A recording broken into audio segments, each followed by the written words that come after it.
The galaxy is a noisy place.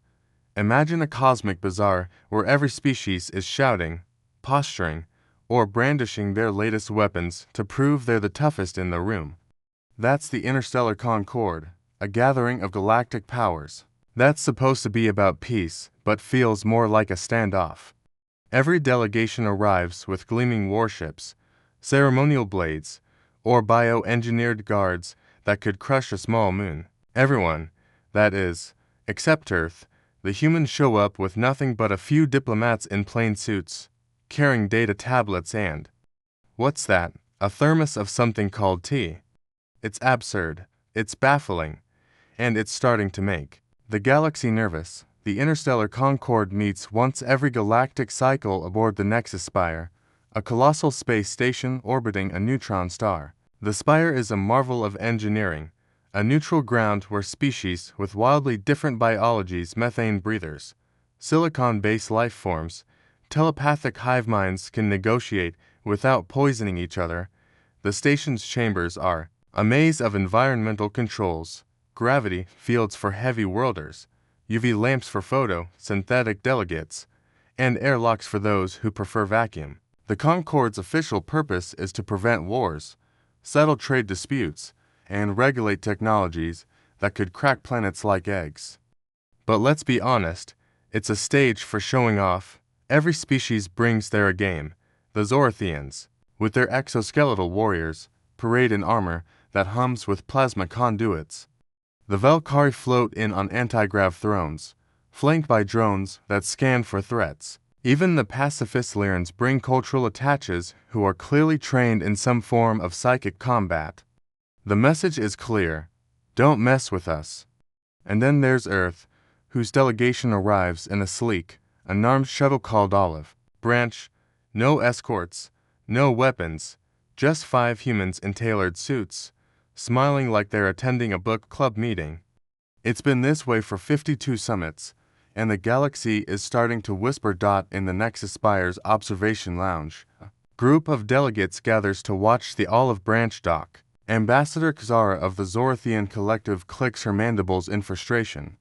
Why do the humans never bring their warriors? It's disrespectful. Do they think we're not worth intimidating? Perhaps they lack a military, suggests Envoy Tlan of the Valkyrie, their voice a melodic hum through their translator. Their planet is small, resource poor. Maybe they can't afford one. General Vrox of the Clither Dominion snorts, a sound like gravel crunching. Don't be naive, we've intercepted their data streams. They have something called DARPA, a war machine incubator. Their budgets for defense rival our entire GDP. They're hiding something. The group falls silent as the Olive Branch glides into its berth. The ship is elegant, but unassuming, its hull free of weapon ports or shielding arrays. Xara's mandibles twitch. Maybe they're ashamed. Their weapons are primitive projectiles and chemicals. Nothing like our quantum disruptors. Primitive, but effective, Vrox counters. Their historical records are littered with wars. They've turned self-destruction into an art form. So why hide it? Envoy Tlan tilts their head, bioluminescent patterns flickering across their skin. I have a theory. What if their military is so terrifying that displaying it would destabilize the Concord? Their media, those action films, show a penchant for creative violence. Xara laughs, a sharpshooter. That's absurd. If they were that dangerous, they'd flaunt it like everyone else. The docking announcement interrupts their debate. Attention! Earth vessel Olive Branch has docked.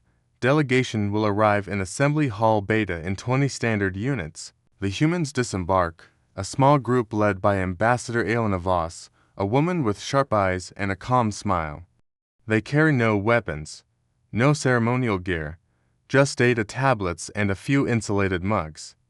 The galaxy watches, puzzled, as they stride into the Spire like they own the place. Assembly Hall Beta is a masterpiece of diplomatic theater. A vast, circular chamber with tiered seating. It's designed to ensure no species feels superior. In reality, it's a chaotic mess. The high-gravity Clither grumble about the floaty conditions. The photosynthetic Lyrans jostle for spots near the UV emitters, and the methane-breathing Corans huddle near their custom vents. The agenda today, a thorny one.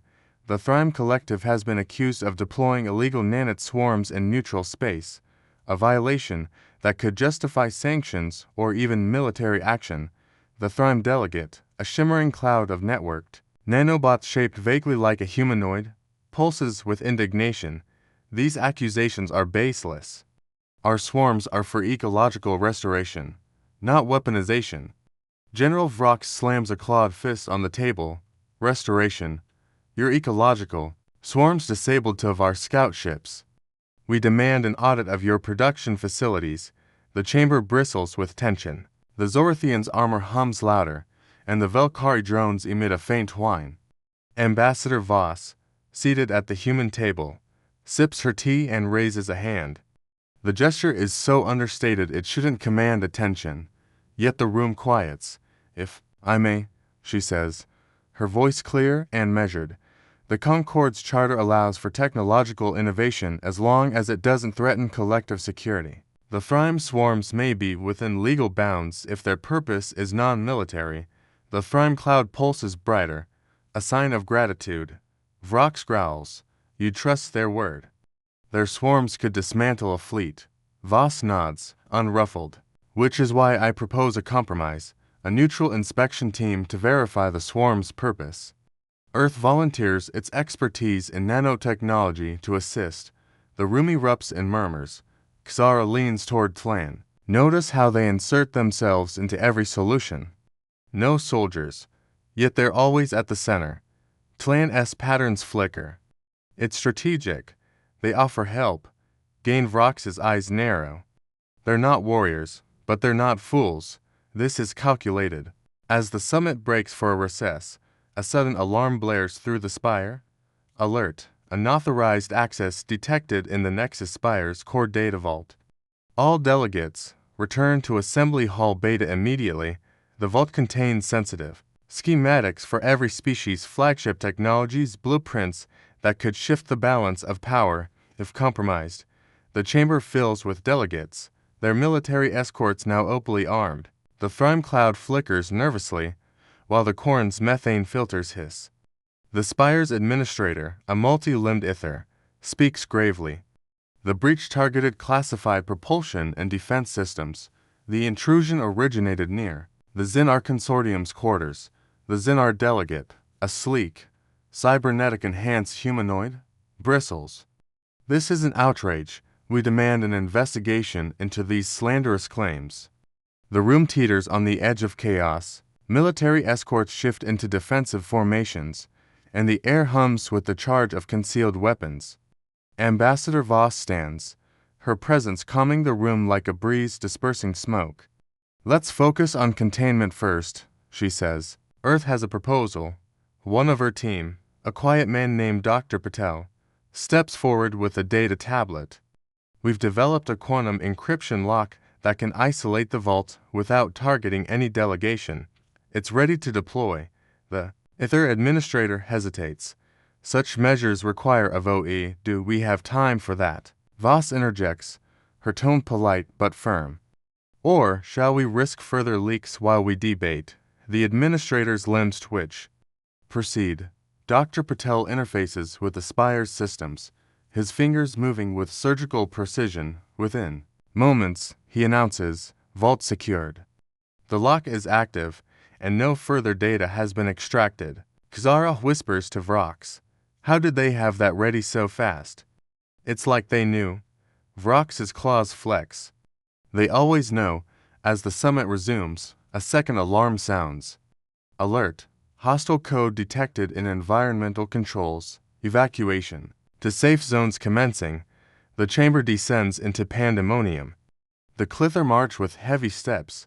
The Lyrans glide toward Juvelit zones, and the Zorathian's armor crackles with energy. Amid the chaos, the Earth delegation doesn't flee. Instead, they converge on a maintenance terminal near the chamber's edge. Xara and Tlan follow, curiosity overriding caution. Ambassador Voss, Tlan calls, the evacuation zones are that way. Voss glances up as Dr. Patel pries open the terminal. We're aware, Envoy, But we believe we can neutralize the threat from here. That's a high security system. Xara protests. You don't have clearance. Voss smiles faintly. We came prepared. What follows is a blur of efficiency.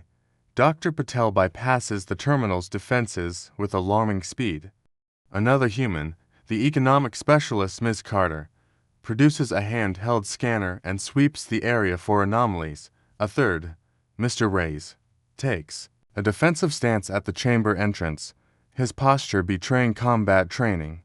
The fourth, Ms. Lin, speaks rapidly into a concealed comms device, and Voss, her calm demeanor sharpens into something commanding, her eyes scanning the room like a predator. System isolated, Patel reports. The code's external, a stealth probe in the spire's shadow. It's targeting life support. Hostile? Voss asks. Likely Korathian, Patel replies. Their signature's subtle but unmistakable. The Korathians, a rogue faction notorious for skirting Concord rules, have long coveted membership. Vrox growls, reaching for his comms. We must alert the fleet. Wait, Voss commands, her voice halting even the Clither general. Premature. Escalation risks a trap. We contain first, then investigate. Reyes reports. Evacuation's nearly complete. 5 minutes until lockdown. Enough time, Voss says. She issues orders, assigning tasks that leverage each species' strengths. Clither brute force, Velkari precision, Zorathian sensors. In minutes, the humans trace the probe, flood its systems with junk data, and alert the spire's covert defenses to trap it. As the crisis resolves, Vrock stares at Voss. You've done this before. She meets his gaze. 17 incidents, over for decades, all contained quietly. Xara's mandibles quiver. The old stories, the Terran fiasco of Cycle 12, not a failure, was it? Voss's smile is sharp. It was a lesson. We revealed too much then. Now we prefer subtlety. Tlan-S patterns flare. You're not diplomats. You're soldiers. Both, Voss corrects. Earth's diplomatic vanguard is cross-trained. Every member here can negotiate a treaty or neutralize a threat. We call it the dual doctrine. The summit resumes with newfound efficiency. The Thrime Nanite issue is settled with a joint oversight board, Earth's researchers included. Delegates watch Voss closely, their courtesy now tinged with caution. The Xenar, cleared of suspicion, are unusually cooperative. The Korathian probe is captured, its crew detained for questioning. During the closing ceremony, VROX approaches Voss. Your methods are enlightening. My Dominion may explore similar training. A bold move, Voss replies. But beware, warriors who learn diplomacy often rethink war itself. Tlan joins them. Is that your secret? You hide your strength to keep the peace? Voss nods. A visible military invites escalation. A hidden one fosters restraint. The most powerful weapon is the one you never draw. As the olive branch departs, its unmarked hull gleams under the neutron star's light. The galaxy watches, no longer puzzled but wary. Earth's diplomats aren't just diplomats, they're the sharpest blade the Concord never saw coming. The Interstellar Concord thought it knew power. Warships, blades, drones. But Earth brought something else, a quiet strength that reshapes the galaxy without firing a shot. The universe, it seems, has a sense of irony. The species that never brings its military to peace summits is the one that's been running the show all along.